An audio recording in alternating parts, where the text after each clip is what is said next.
El 24 de agosto de 2013 hombres y mujeres pasean por el bosque cerca del pueblo de Reshoti, que se encuentra a 25 kilómetros de Ekaterimburgo, Rusia.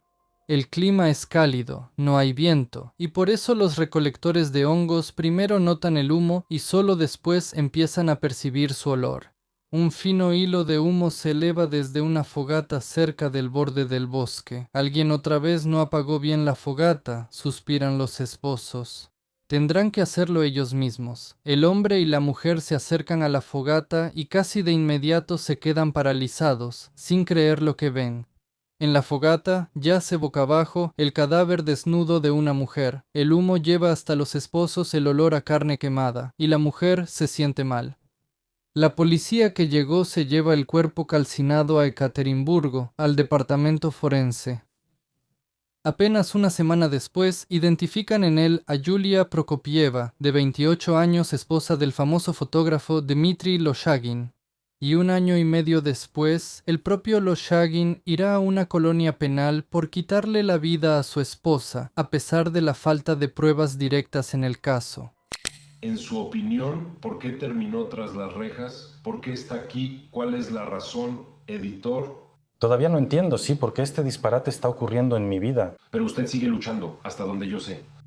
Sí, ahora estamos en la etapa de casación. Este caso sigue siendo uno de los más controvertidos y misteriosos en la historia criminal, si no de Rusia, al menos de los Urales.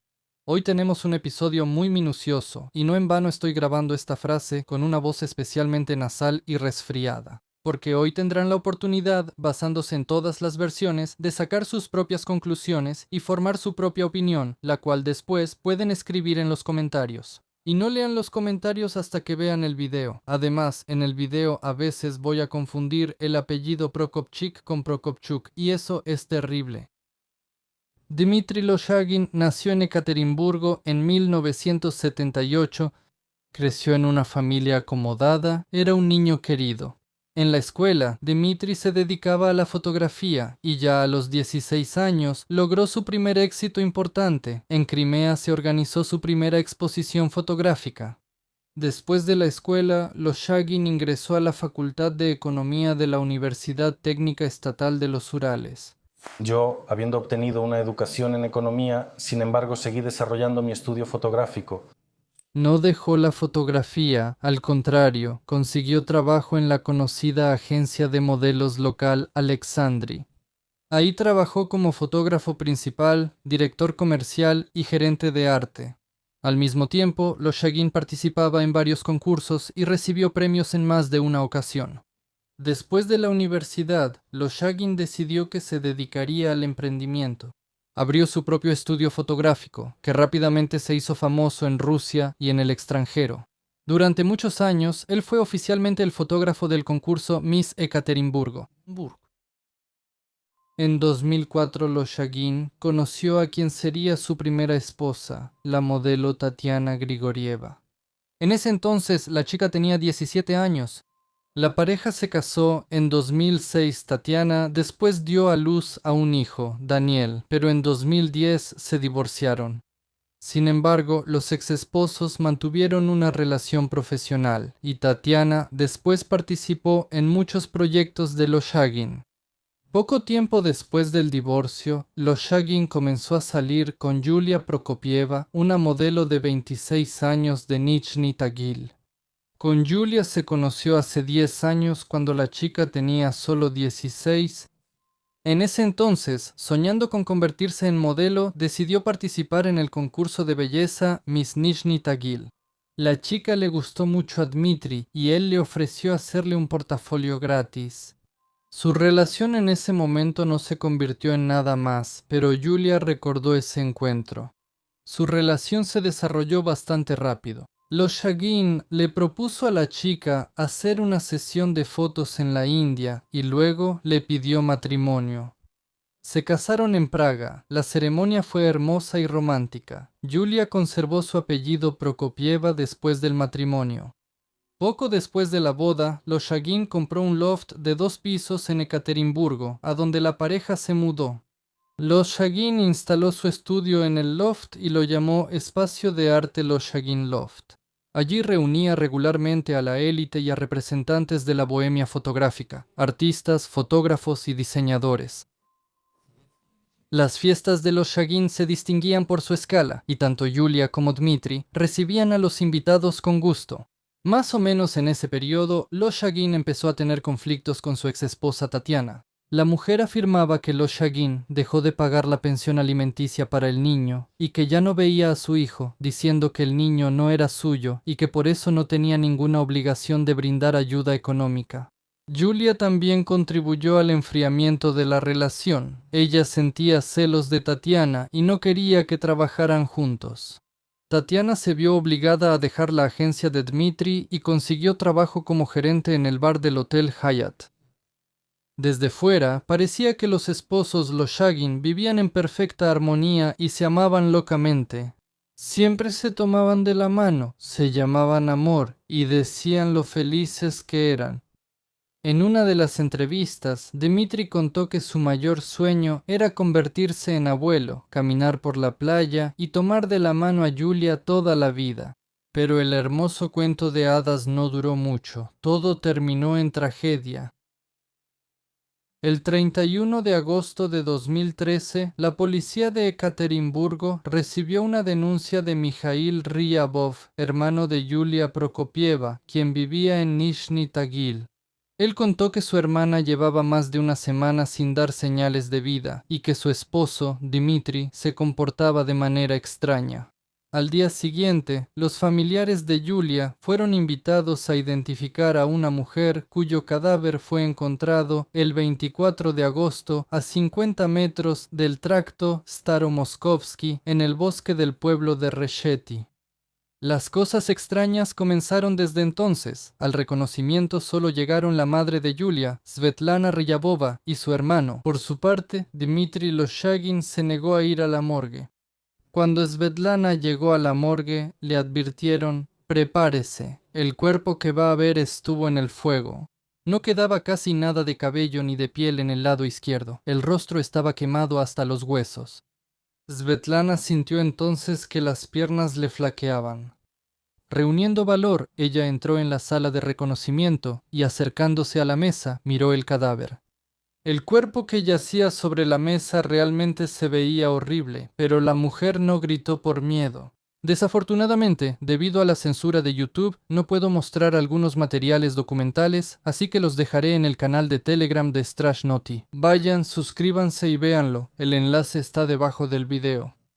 En las uñas de la mano derecha, que casi no estaba quemada, la madre de Yulia notó restos de esmalte, igual al que tenía su hija la última vez que la vio.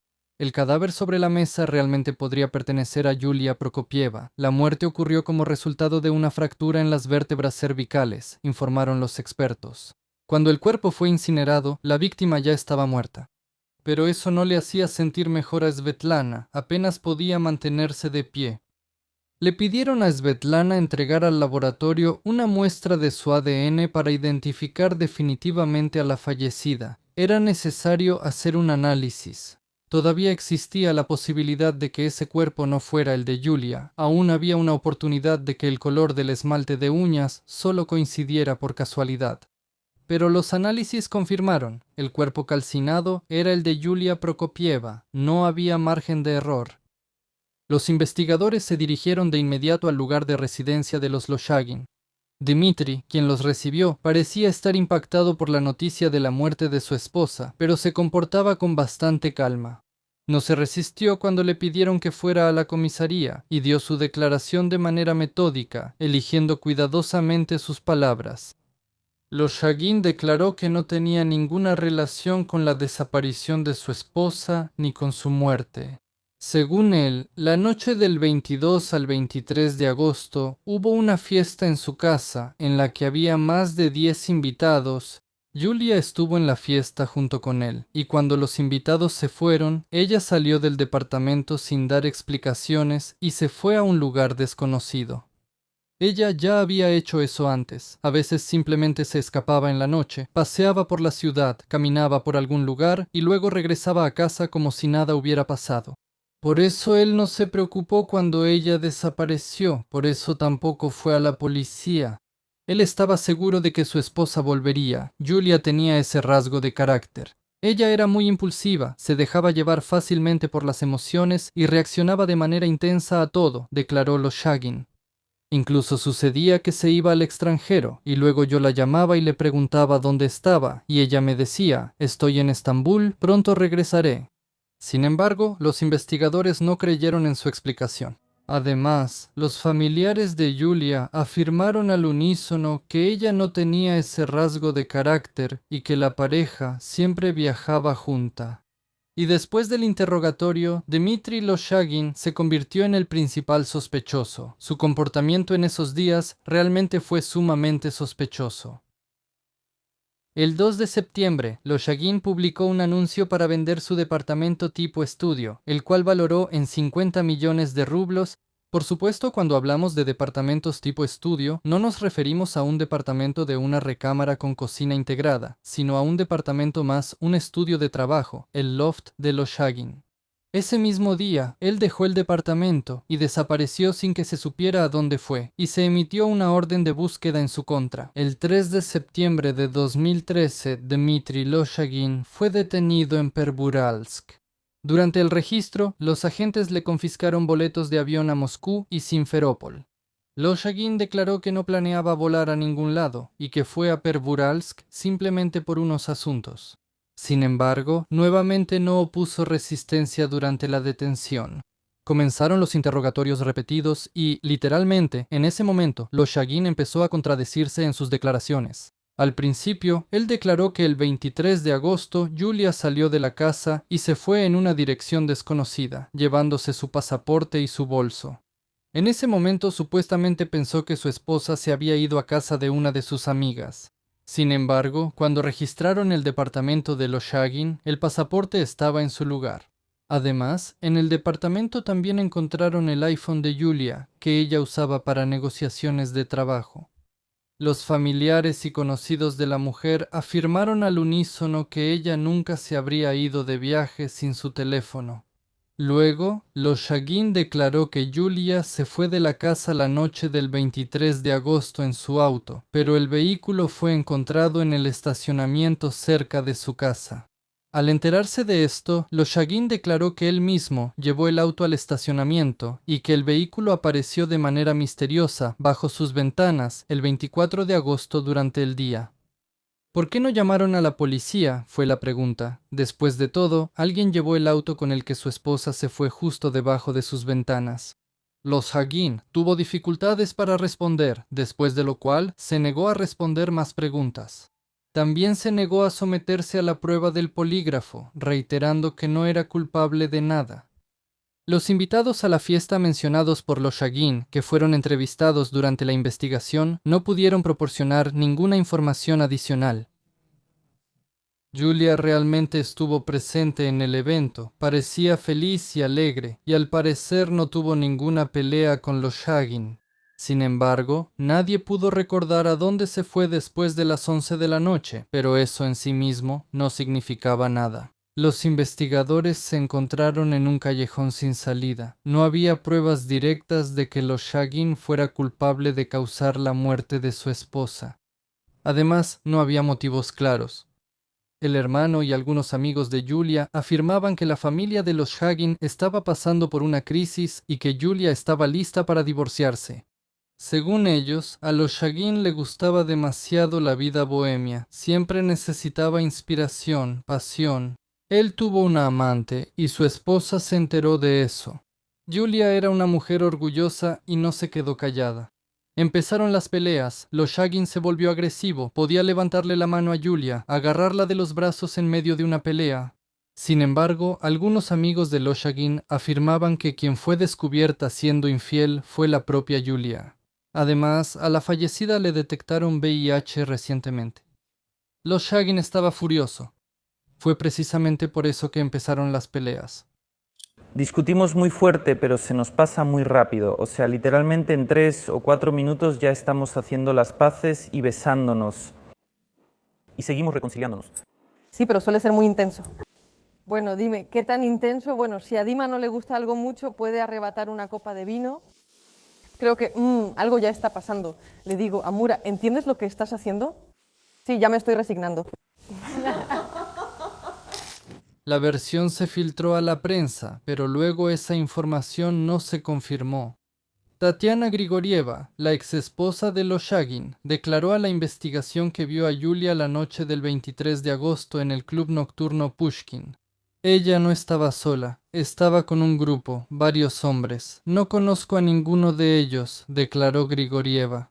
Pero esa información también resultó ser falsa.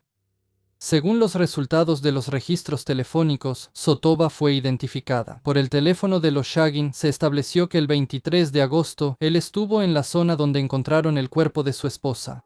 Al final, precisamente esta circunstancia fue la decisiva. A Dmitry Loshagin finalmente se le presentó una acusación según la parte 1 del artículo 105 del Código Penal de la Federación Rusa, homicidio. Para ese momento, él ya se había negado completamente a cooperar con la investigación y solo repetía constantemente que no era culpable de nada. El caso fue muy sonado. Dmitry Loshagin era una figura conocida mucho más allá de Ekaterimburgo.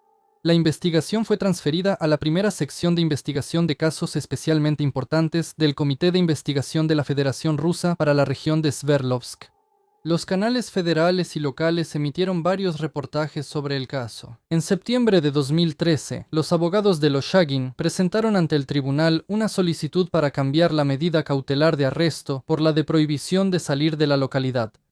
En la solicitud, los abogados llamaron la atención sobre circunstancias que la Fiscalía había omitido anteriormente y que, según ellos, demostraban que Loshagin no era culpable de la muerte de su esposa. Así, en el bolsillo de Loshagin realmente se encontraron boletos a Simferópol, pero también había boletos de regreso para el 9 de septiembre de 2013. Eso significaba que Loshagin planeaba regresar. No tenía intención de huir a ningún lado. Además, también generaron dudas los registros telefónicos. En el momento en que se encontró el cuerpo, Yuli Loshagin estaba en el Palacio de los Deportes, pero apenas 11 segundos después apareció en la calle Tzvilinga, que está aproximadamente a 3 kilómetros de ese lugar. Bueno, aunque ahora cualquier persona, al menos en Rusia, sabe cómo sucede eso. Simplemente tu navegador, de repente, deja de funcionar, pierde la señal, el GPS se apaga y de repente ya no estás en el centro de la ciudad, sino en medio del río. Tal vez ahí pasó algo parecido. Además, como bien argumentó la defensa, físicamente es imposible desplazarse 3 kilómetros en 15 segundos, así que los registros telefónicos estaban equivocados y no se puede confiar en ellos. Los abogados también criticaron la declaración de la investigación de que Loshagin puso su departamento en venta, al día siguiente de que se estableció que a Yulia le quitaron la vida. Según los documentos que presentó la defensa, el departamento se puso a la venta desde el 16 de agosto, es decir, antes de la muerte de Yulia. Los abogados recordaron que Loshagin ganaba bien, era una persona conocida y respetada. Sus colegas y amigos lo describían de manera positiva. Él amaba locamente a su esposa y la trataba como a una reina, simplemente no era capaz de levantarle la mano. Sin embargo, en este caso, los defensores de Loshagin guardaron silencio sobre ciertos detalles. Poco antes de la muerte de Yulia, él fue implicado en un caso penal iniciado bajo el artículo 116 del Código Penal de la Federación Rusa por agresión. La denuncia fue presentada por su exesposa, Tatiana Grigorieva. En ese entonces, las partes llegaron a un acuerdo amistoso y firmaron un arreglo. Sin embargo, el tribunal tomó en cuenta esta circunstancia. Loshagin es capaz de atacar a una mujer. Hay crueldad en él.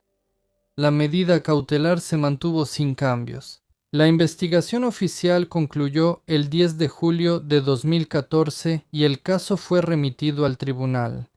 Según la versión de la investigación, los hechos fueron los siguientes. El 22 de agosto de 2013, Dmitry Loshagin organizó una fiesta en su departamento en honor a la artista Ekaterina Loshagina. Se reunió un grupo de amigos bien conocidos por los esposos, personalidades populares de Ekaterimburgo, la élite. 3 días antes de eso, Yulia Prokopieva había cumplido 28 años. En la fiesta, Dmitri le regaló a su esposa un lujoso ramo de flores y pronunció unas hermosas palabras de felicitación. Los invitados aplaudían, Yulia sonreía, todos parecían estar felices. Alrededor de las 10 de la noche, Loshagin invitó a su esposa y a los invitados a la cocina, a la azotea, para admirar la panorámica de la ciudad nocturna. Subieron por el cuarto técnico del piso 17 donde se quedaron un rato. Tanto los invitados como los esposos Loshagin estaban borrachos. Loshagin tomaba fotos. Después de un tiempo, Dmitri y Yulia, junto con algunos invitados, regresaron al loft, mientras que los demás invitados se quedaron en la azotea. A las 22:45, al querer regresar al interior, los invitados descubrieron que la puerta que conducía al loft estaba cerrada con llave. Se presume que fue Loshagin quien la cerró con llave. Para ese momento, él y Yulia se habían quedado solos en el loft, y por alguna razón salieron al cuarto técnico. Una cosa llevó a la otra, y entre los esposos estalló una discusión. Tal vez la causa fue los celos. Algún testigo contará después que a Yulia no le gustó que Loshagin le regalara a Ekaterina Ichkinskaya el mismo ramo de flores que a su esposa. Pero en general, la razón de la pelea sigue siendo desconocida. Sea como sea, la discusión en estado de ebriedad rápidamente se convirtió en una pelea. Loshagin perdió el control. Empujando a su esposa contra la pared, le dio varias patadas en las piernas a Yulia con los zapatos puestos y luego la agarró del cuello. Un tirón, y el cuello de Yulia crujió cuando se rompió una vértebra. La mujer se desplomó en los brazos de su esposo y cayó sobre su brazo, al suelo ya muerta. Todo el crimen tomó alrededor de 10 minutos. Loshagin encerró el cuerpo de Yulia en una habitación y luego regresó con los invitados que quedaban. Para ese momento, las personas encerradas en la azotea ya habían empezado a llamar a sus amigos, quienes habían bajado al loft con los Loshagin. Ni el teléfono de Yulia ni el teléfono de Dmitri respondían. La llave de la salida técnica finalmente la tenía el administrador del edificio. Los invitados se fueron a sus casas. Las limpiadoras recogieron la basura y Loshagin se quedó solo con el cadáver de su esposa. Entendiendo que tenía que deshacerse del cuerpo lo antes posible, empezó a desnudarlo. Poco después, Loshagin trajo de algún lugar un gran contenedor de plástico transparente. Después de colocar el cuerpo de Yulia en él, sacó el contenedor del departamento y lo metió en la cajuela de su auto. Afuera ya había amanecido. Al salir a la carretera vieja de Moscú, Loshagin se dirigió hacia el pueblo de Reshoti, donde se detuvo al borde del bosque. Encendió una fogata y colocó el cuerpo desnudo de su esposa en el fuego. Asegurándose de que ardía, Loshagin salió del bosque y se fue a casa. Tiró la ropa de Yulia en un río cercano. Rompió el teléfono de Yulia. Después de escuchar la versión de la investigación, Loshagin volvió a declarar que no era culpable de nada. Hacíamos planes para el futuro. Queríamos mudarnos a Praga y tener hijos, aseguraba él. Éramos felices. Sin embargo, Svetlana Ryabova, la madre de Yulia, sabía que su hija no era feliz en el matrimonio. Él la controlaba constantemente, intervenía sus teléfonos, empezó a golpearla desde 2012. ¿Cuáles eran los planes cuando mi hija iba a pedir el divorcio y quería poner los bienes a mi nombre? Él tenía un romance con Miss Ekaterimburgo. La decisión era firme. La acusación contra Loshagin seguía basándose solo en pruebas indirectas y la defensa se aprovechó de eso. Así, según la versión de la investigación, Loshagin, después de quitarle la vida a su esposa, sacó su cuerpo de la casa en un contenedor de material polimérico.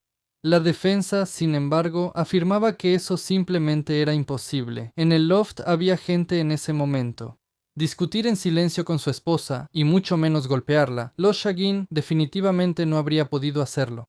Además, en el departamento y el estudio había 8 cámaras de video instaladas, y una de ellas realmente grabó el momento en que Loshagin lleva un contenedor al departamento. Pero el tamaño del contenedor era demasiado pequeño como para que un cuerpo pudiera caber fácilmente en él. Para meter el cadáver de Yulia en el contenedor de Loshagin, habría que poner el cuerpo en posición fetal. Debido a la rigidez cadavérica de los tejidos, el cuerpo de Prokopieva, después de ser arrojado tras la incineración, también debería haber estado en posición fetal. Sin embargo, en el bosque el cuerpo fue encontrado en otra posición. Además, después de revisar el video, se descubrió que Loshagin no sacó el contenedor del departamento. En respuesta a esto, los peritos criminalistas que estudiaron las grabaciones de las cámaras declararon que parte del material de las cámaras fue borrado. Además, la fiscalía presentó al tribunal imágenes de la grabación de la cámara de la entrada del edificio. En ella se puede ver cómo Loshagin saca de la casa un gran contenedor plástico semitransparente en el fondo del cual hay algún objeto. Entonces la defensa le recordó al tribunal que a principios de 2013 Loshagin, mientras descansaba en un centro de esquí, se rompió ambos tobillos y le habría sido extremadamente difícil sacar él solo de la casa el cuerpo de Yulia, que pesaba 55 kilos. Quizá el criminal no sea él después de todo. A Yulia pudo haberle quitado la vida a alguno de los invitados o, por ejemplo, empleados del servicio de catering. Después del final de la fiesta, 6 cargadores sacaron 6 cajas grandes del loft. Solo se logró identificar a 4 de los hombres, y ellos definitivamente no pudieron estar involucrados en la muerte de Yulia. Pero 2 de ellos siguen siendo desconocidos. La acusación se sostenía sobre pies de barro. El criminal le rompió las vértebras cervicales a la víctima, lo que significaba que no había rastros de sangre ni arma del crimen. Tampoco había testigos del crimen, ni testigos de la pelea de los Loshagin. Los resultados del rastreo telefónico podían ser puestos en duda. Ni siquiera había un motivo claro para el crimen. Solo quedaban el comportamiento sospechoso del propio Loshagin y pruebas circunstanciales. Pero incluso eso ayudaba poco. Por ejemplo, durante una segunda inspección en el departamento se encontraron fragmentos de una copa ancha rota. La fiscalía afirmaba que esa copa fue rota por los esposos durante una pelea, pero la defensa presentó al tribunal fotografías en las que Yulia y Dmitri beben de copas de cuello estrecho. Además, los peritos forenses determinaron que las huellas en los fragmentos no pertenecían a Loshagin. En el departamento se encontró un fragmento de color negro. La investigación afirmaba que era un fragmento de la camisa que Loshagin llevaba ese día. En la tela se encontraron rastros de sudor y grasa, pero la pericia determinó que no pertenecía ni a Loshagin ni a Yulia. Como se supo después, la tela podría haber sido un fragmento de un vestido o incluso de una funda de almohada. Uno de los testigos en el caso fue alguien llamado Vyacheslav Kolipin. En algunas fuentes, Kolipin se escribe con A en la primera sílaba, empresario. Algunos amigos y conocidos de Yulia afirmaron que la chica tenía un romance con él y que Loshagin se enteró de esa relación. Esto pudo haber sido el motivo del crimen. Kolipin, con mucha desgana, admitió que sí conocía a Yulia y que incluso corrían juntos en el parque. Pero nunca tuvimos ninguna relación íntima, nunca, declaró categóricamente. Durante la pericia criminalística, se estableció que la última llamada desde el teléfono de la fallecida fue dirigida precisamente a Kolipin. El empresario no respondió a esa llamada. La fiscalía exigía que Dmitri Loshagin fuera declarado culpable y condenado a 13 años de prisión. Ya en noviembre de 2014, el tribunal debía dictar sentencia. Sin embargo, la defensa presentó inesperadamente una solicitud para realizar una nueva pericia forense independiente con el fin de establecer la causa y la hora de la muerte de Yulia Prokopieva. Un especialista invitado para realizar la pericia puso en duda la conclusión del perito anterior. Según él, la experta de Perburalsk, Anna Chuloshnikova, no determinó el tiempo que el cadáver estuvo en el bosque, no examinó las manchas cadavéricas, no midió la temperatura de los restos, no indicó en su informe la posición de los músculos del cuello, la lengua, ni los 5 moretones en la parte interna del muslo, y no señaló el hecho de que se encontraron restos de comida en el estómago. Además, Chuloshnikova escribió que en los restos del cuerpo se conservaron fragmentos de ropa quemada. En los informes policiales se decía que el cadáver estaba desnudo. Además, se descubrió que la perito no realizó la disección de los riñones de Julia, aunque indicó en el informe que sí se había hecho esa investigación. En el nuevo informe se indicó que el lado izquierdo del cuerpo de Julia estaba quemado, incluyendo la piel y el tejido muscular, mientras que el lado derecho del cuerpo casi no resultó afectado por el fuego. Esto significa que, por la temperatura de los órganos internos, se podía determinar la hora de la muerte. En el informe se indicó que la muerte de la joven ocurrió entre 6 y 8 horas antes de que la encontraran en el bosque, es decir, el 24 de agosto y no el 22.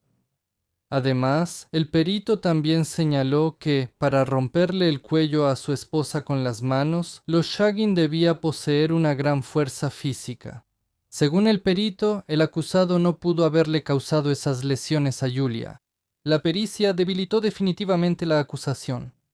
En la audiencia final del tribunal, el 25 de diciembre de 2014, Dmitry Loshagin fue absuelto y puesto en libertad. La sentencia provocó una ola de indignación entre los familiares de Julia, y la madre de la joven declaró que presentaría una apelación. Teníamos otros 2 testigos de la acusación, pero por alguna razón no fueron llamados al tribunal, declaró la mujer, y agregó que Loshagin, en uno de los interrogatorios, finalmente confesó a 2 agentes que le quitó la vida a su esposa y se deshizo del cadáver.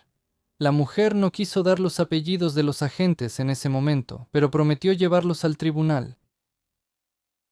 Después de ser liberado, Loshagin visitó la tumba de su esposa en Nizhny Tagil, habló con gusto con los medios y dio una entrevista. Al hablar con los periodistas, él sostuvo la versión de que Julia, esa noche del 23 de agosto, fue a un club nocturno con su amiga Leila. Él afirmaba que a Julia la vieron en el club, incluso decía que alguien la vio en los días siguientes. Loshagin afirmaba que Julia murió el 24 de agosto, es decir, 2 días después de esa fiesta. Él apoyaba completamente la versión del experto invitado. También admitió de mala gana que, de hecho, estuvo el 23 de agosto cerca del lugar donde se encontró el cadáver, pero dijo que ahí hay un campamento donde a Julia a veces le gustaba pasar el tiempo. Pensé que ella podría haber ido allí, por eso fui yo también, dijo él. Mientras Loshagin disfrutaba de su recién recuperada libertad, la madre de Julia, Svetlana Ryabova, decidió actuar. Ella firmó un contrato con el abogado moscovita Evgeny Chernusov, y ya en enero de 2015 presentaron una apelación contra la sentencia absolutoria de Loshagin. En la apelación, Chernusov señaló numerosas contradicciones e irregularidades cometidas por el perito invitado al elaborar el dictamen. El perito no se basó en metodologías científicas aprobadas por el Ministerio de Salud, sino que sacó conclusiones prácticamente solo en base a su experiencia y opinión personal. El tribunal no tenía derecho a basar una sentencia absolutoria en pruebas obtenidas de un especialista privado. En la audiencia se escucharon los testimonios de 20 testigos invitados a la fiesta, quienes declararon que no notaron ninguna pelea entre Julia y Dmitry la noche del 22 de agosto de 2013. Sin embargo, señaló Chernusov, esto no significa en absoluto que Loshagin no esté involucrado en la muerte de su esposa. La pelea ocurrió sin testigos. No se podía basar en sus testimonios para dictar una sentencia absolutoria. Chernusov también habló sobre las pruebas reunidas por la investigación. Así, él notó que como resultado del registro en el departamento de Loshagin, se encontraron el pasaporte ruso y el pasaporte extranjero de Prokopieva, las llaves de 2 autos que ella conducía y uno de sus teléfonos móviles. Sin estas cosas, Julia difícilmente se habría ido de la casa. El hallazgo de estos objetos en la casa, según las instrucciones de la Fiscalía General de la Federación Rusa sobre la revisión de casos de desaparición de personas, indica que se cometió un delito intencional contra Julia. A finales de enero apareció un nuevo testigo en el caso, el agente Pavel Prokopchik. Él afirmaba que, en el momento de encontrar el cuerpo de Julia, ella tenía los brazos y las piernas doblados de manera antinatural. Esto podría confirmar la versión de que Loshagin sacó el cuerpo de su esposa de la casa en un contenedor. Prokopchik también declaró que, en uno de los interrogatorios, Loshagin le confesó que esa noche discutió con Yulia y la empujó, lo que provocó que ella cayera y se rompió el cuello. El informe de Pavel Prokopchik sobre la confesión de Loshagin fue dirigido al jefe del Departamento de Investigaciones Criminales de la Dirección Principal del Ministerio del Interior de la región de Sverdlovsk, Alexander Masayev, y constaba en el expediente penal. Según este informe, Dmitry Loshagin confesó que sacó el cuerpo de Yulia en un contenedor hacia la zona del pueblo de Reshoti, donde arrojó las pertenencias de su esposa al río local y dispersó sus propias cosas en los basureros de los alrededores. A pesar de la existencia del informe, ni la investigación ni el tribunal tomaron declaración a Prokopchuk en ese momento, argumentando que era una persona interesada. Y ese testimonio pudo haberlo cambiado todo. Además de esto, Chernusov también redactó una carta dirigida al diputado de la Duma estatal, Roman Kudiakov, en la que solicitó involucrar en la investigación a empleados del Ministerio del Interior y del Comité de Investigación de Moscú. A principios de febrero, Loshagin publicó en su página de VKontakte una conversación con Prokopchuk, quien supuestamente le exigía $50,000 a cambio de no testificar en su contra. Prokopchuk no confirmó la autenticidad de esta conversación, pero sí causó revuelo. De inmediato, en varios medios y en Internet apareció información de que un funcionario en activo de las fuerzas del orden estaba involucrado en extorsión. En respuesta a esto, el vocero de la Dirección Principal del Ministerio del Interior en la región de Sverdlovsk, Valery Gorelik, declaró que esto podría ser motivo para presentar una demanda contra Loshagin con el fin de proteger la reputación profesional de Prokopchuk. La audiencia judicial para apelar la sentencia se llevó a cabo el 26 de febrero y duró casi 5 horas. Como resultado, la sentencia absolutoria de Dmitry Loshagin fue anulada por el tribunal y el caso fue devuelto para su reconsideración. Como medida cautelar, a Loshagin se le impuso la obligación de no salir del lugar de residencia. En su decisión, el Tribunal Regional de Sverdlovsk se basó en hechos no considerados, una evaluación incorrecta y numerosas violaciones del Código Procesal Penal cometidas por la investigación y el Tribunal de Primera Instancia. Así, en las grabaciones de las cámaras de seguridad en la noche del 22 al 23 de agosto de 2013, se podía ver que Yulia entraba al estudio fotográfico. Después de eso, al lugar también entraron invitados y empleados del servicio de catering, pero ninguno de ellos vio a Yulia. La primera instancia tampoco le dio importancia al hecho de que en algún momento parte de los invitados quedó encerrada en la azotea del loft. Y los Loshagin de repente dejaron de contestar el teléfono al mismo tiempo, después de lo cual ambos teléfonos de Yulia quedaron apagados. Además, resultó que los peritos lograron recuperar una grabación de video del departamento de Loshagin hecha en la madrugada del 23 de agosto. En ella se puede ver cómo, en completa oscuridad y con puertas de vidrio, una persona con una linterna en la mano arrastra por el suelo algún objeto desde el área del cuarto técnico. Loshagin afirmaba que la mañana del 23 de agosto estuvo en el departamento, solo, por lo que esa persona solo podía ser él. El propio Loshagin, entendiendo que esta vez todo se estaba volviendo en su contra, se defendía desesperadamente. En varias ocasiones intentó acusar a Svetlana Ryabova de simplemente inventar su testimonio. Incluso llevó el certificado escolar de Yulia, afirmando que Svetlana lo había comprado. El tribunal consideró que el asunto del certificado no tenía relación con el caso. Los abogados de Loshagin, sin embargo, tampoco se quedaron de brazos cruzados. Llamaron al tribunal a un nuevo testigo de la defensa, el agente de Yulia, Alex Bernik. Bernik declaró que la relación entre los Loshagin era buena y que no sabe de ninguna agresión por parte de Dmitry. Él declaró que el negocio del modelaje es incompatible con la violencia doméstica. Marcas como Dolce y Gabbana y Prada imponen sanciones por moretones y tatuajes en las modelos. Siempre revisamos a las modelos antes de la sesión. Si hay un moretón, simplemente no dejamos que esa modelo trabaje. Bernik Sin embargo, notó que la propia Yulia era bastante conflictiva, exigente, y tenía una relación tensa con Tatiana, la exesposa de Loshagin. Una vez incluso le vació una copa de champaña sobre la cabeza a Tatiana en una de las fiestas del Hyatt. El juicio poco a poco se estaba convirtiendo en un caos. La defensa invitó a nuevos expertos y ellos declararon que intentaron romperle el cuello a Yulia Prokopieva al menos 4 veces y que el crimen ocurrió alrededor de las 7 u 8 de la mañana del 24 de agosto de 2013, y eso contradecía la versión oficial de la acusación.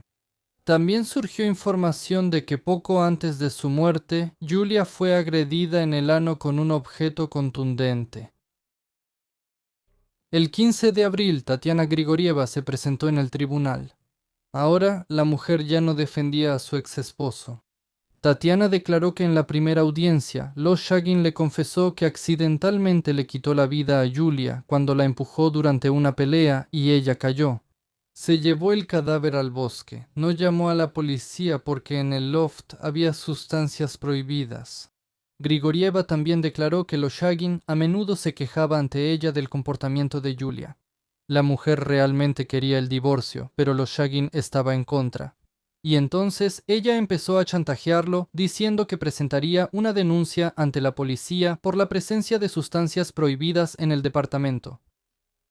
El 23 de mayo de 2013, en el programa de televisión ¿Qué fue eso?, Dmitry Loshagin declaró que se había convertido en víctima de la conveniencia política y que la sentencia condenatoria ya le había sido dictada en ausencia por el jefe del Comité de Investigación de Rusia, Alexander Bastrikin, el presidente del tribunal, Alexander Dementiev, y el jefe de la policía de Sverdlovsk, Mikhail Borodin. La declaración causó un gran revuelo, pero como era de esperarse, Loshagin no pudo respaldar sus afirmaciones de ninguna manera. El 8 de junio de 2015 se llevó a cabo la última audiencia judicial. En ella, Dmitry Loshagin pronunció su última palabra. En particular, dijo lo siguiente: yo les pregunto a todos, ¿para qué habría de echar todo esto a perder? ¿Con qué propósito?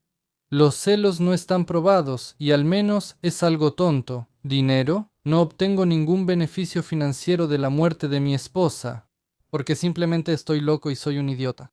Por alguna razón, durante todos estos años, las personas que me conocen no han notado eso.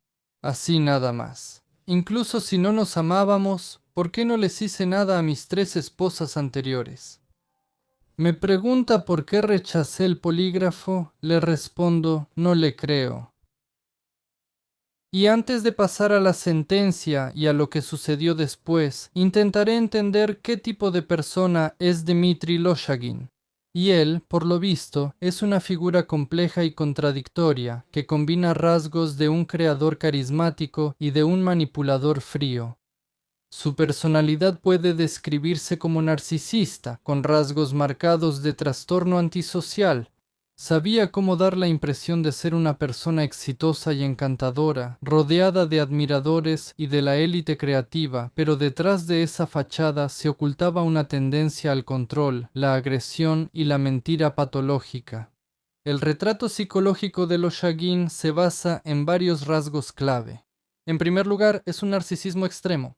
Él se veía a sí mismo como el centro del universo, exigía admiración y reaccionaba de manera dolorosa ante cualquier crítica o amenaza a su estatus. Sus declaraciones públicas de amor hacia su esposa y sus sueños de felicidad familiar contrastan con su comportamiento real, los celos, la agresión y el deseo de someter completamente a su pareja. En segundo lugar, claramente mostraba una tendencia a la manipulación, interpretaba papeles con maestría, adaptándose a las situaciones. A veces era la víctima de un juicio injusto, otras veces el esposo arrepentido y otras el creador injustamente condenado. Otra característica importante es la frialdad emocional. Incluso en los momentos más dramáticos, como el reconocimiento de los cuerpos, el arresto o el juicio, él no mostraba reacciones naturales de dolor o miedo, sino una contención calculada. Sus mentiras eran bien pensadas, pero al mismo tiempo caóticas. Cambiaba fácilmente su testimonio cuando las versiones anteriores se venían abajo, pero no sentía culpa por las contradicciones. Esto es característico de las personas con tendencias psicopáticas, que carecen de una barrera moral interna. Son interesantes sus comportamientos después de la condena. En lugar de arrepentirse, seguía negando su culpa, acusando a las autoridades y a los jueces de haber fabricado el caso. Al mismo tiempo, logró adaptarse al sistema penitenciario utilizando sus habilidades de manipulación, por ejemplo, participando en la denuncia de la corrupción entre los guardias, lo que habla de su alta inteligencia y su capacidad para encontrar beneficios incluso en condiciones extremadamente desfavorables. En general, Lo Shaguin es un típico psicópata exitoso, encantador, inteligente, pero carente de empatía y capaz de cometer actos crueles cuando sus intereses se ven amenazados. Su historia es un ejemplo de cómo el narcisismo y los rasgos antisociales pueden esconderse detrás de la máscara de una figura creativa y de alta sociedad. ¿Pudo él haber sido el verdugo de su esposa? Bueno, considerando el perfil psicológico, sí, Lo Shaguin pudo quitarle la vida a una persona. Sus rasgos narcisistas y psicopáticos, la mentira patológica, la falta de empatía, la necesidad de control y la capacidad de agresión creaban una combinación peligrosa.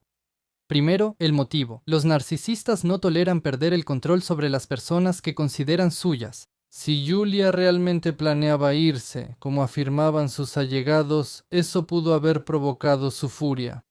Un motivo alternativo es los celos. Sus infidelidades, ya sean de él o de ella, también encajan en el trauma narcisista. Lo segundo, el método. Romper el cuello es un método impulsivo, pero limpio. No hay sangre, no se necesita un arma. Esto pudo haber sido un acto espontáneo de furia, por ejemplo, durante una pelea, y no un asesinato premeditado. Su pasado deportivo y su condición física hacían esto posible. Lo tercero, el comportamiento posterior. Sus mentiras sobre el paradero de su esposa, el intento de esconderse y la destrucción del teléfono de Julie son acciones típicas de los culpables que intentan borrar sus huellas. Los psicópatas a menudo están seguros de que pueden burlar al sistema, de ahí sus excusas caóticas pero descaradas, como la del regreso místico del auto. Cuarto, la falta de remordimiento. Incluso en la cárcel no admitió su culpa, pero eso no es inocencia, sino una defensa narcisista. Para este tipo de personas, admitirlo significa el colapso de su yo ideal. Sin embargo, hay un matiz importante. La predisposición psicológica no equivale a una culpa comprobada. Es posible que él no le haya quitado la vida a su esposa, pero su comportamiento y personalidad lo convirtieron en el sospechoso ideal. Así que, psicológicamente, sí, él era capaz de quitarle la vida, pero legalmente la cuestión sigue siendo discutible debido a la falta de pruebas directas. Su culpabilidad es muy probable, pero no indudable. El 24 de junio de 2015 se dictó una sentencia condenatoria contra Dmitry Lo Shaguin. El tribunal le impuso 10 años en una colonia de régimen estricto. Lo Shaguin apeló la sentencia y la pena de prisión se redujo en 2 meses. Fue enviado a cumplir su condena en la colonia Novaya Lialia. Mientras estaba en prisión, Lo Shaguin se convirtió en diciembre de 2015 en sospechoso de otro delito, intento de asesinato del fiscal Mikhail Azdoev, quien insistía en su culpabilidad. El incidente ocurrió tarde en la noche del 30 de mayo de 2015, poco antes de que se dictara la sentencia condenatoria. El delincuente prendió fuego a una llanta de automóvil frente a la puerta de la casa de Azdoev. El humo de la llanta llenó la vivienda, y si Azdoev hubiera estado en casa, se habría asfixiado. Después de eso, el fiscal solo asistía a las audiencias con escolta. Entonces Lo Shaguin finalmente se sometió a la prueba del detector de mentiras, pero sus resultados fueron ambiguos. No fue procesado por este caso. En la colonia, Lo Shaguin trabajó varias veces como fotógrafo para crear reportajes sobre los eventos. Incluso quiso donar su equipo fotográfico a la colonia, pero no lo aceptaron. Al mismo tiempo, seguía afirmando que lo enviaron a la prisión por razones políticas. Sé con certeza que el juez que me juzgó fue nombrado presidente del tribunal después de mi juicio, declaró a los periodistas en 2016. Cuando el fiscal, al salir del tribunal, le pregunta al juez si hizo todo correctamente, y la gente escuchó esto, ¿cómo se llama eso? En 2018, Rafik Sinatulin, subdirector de la colonia donde Loshagin estaba preso, fue arrestado acusado de abuso de poder con uso de tortura y abuso sexual contra los reclusos. Loshagin declaró como testigo en este caso. Él confesó que vio cómo Sinatulin y 5 de sus asistentes torturaban a los reclusos y cometían abusos sexuales contra ellos. Y también declaró que se vio obligado a pagarle dinero durante 2 años al jefe de la colonia, Sergei Sosinov, a cambio de no convertirse él mismo en víctima de abuso. Ahí probablemente ni siquiera puedes ir al baño solo. No, sentarte tranquilo. No. Sí, es una locura simplemente. La declaración de Loshagin provocó otra vez un gran revuelo público. Se organizó una nueva inspección en la colonia. Al propio Loshagin lo trasladaron a otra colonia correccional para cumplir su condena. Durante su tiempo en prisión, Loshagin presentó varias solicitudes de libertad condicional y pidió que se sustituyera la privación de libertad por una restricción de libertad. Pero incluso si un tribunal tomaba una decisión a su favor, otro tribunal la anulaba de inmediato. Finalmente, a mediados de 2022, Loshagin tuvo suerte. Su solicitud de libertad condicional fue aceptada y esta vez el tribunal consideró insuficientes los argumentos de la instancia de apelación. El 23 de agosto de 2022, Dmitry Loshagin salió en libertad. Casi de inmediato volvió a dedicarse a la fotografía. Empezó a tener clientes y también se acercaron periodistas. Loshagin sigue negando su culpabilidad en la muerte de su esposa y dice: «Tengo la intención de simplemente seguir viviendo». A su estancia en prisión la llama un viaje de trabajo creativo. ¿Y qué piensan ustedes sobre este caso? ¿Loshagin es culpable o no? Por cierto, dejaré su entrevista en el canal de Telegram y pueden ver a esta persona, cómo se ve, cómo habla y tal vez también sacar sus propias conclusiones subjetivas. Bueno, escriban comentarios, den like, dislike y vean otros videos en el canal. Están ahí en las pantallas finales, justo ahora en su pantalla y siguen saliendo, aunque no siempre reciban notificaciones al respecto, así que suscríbanse y activen la campanita.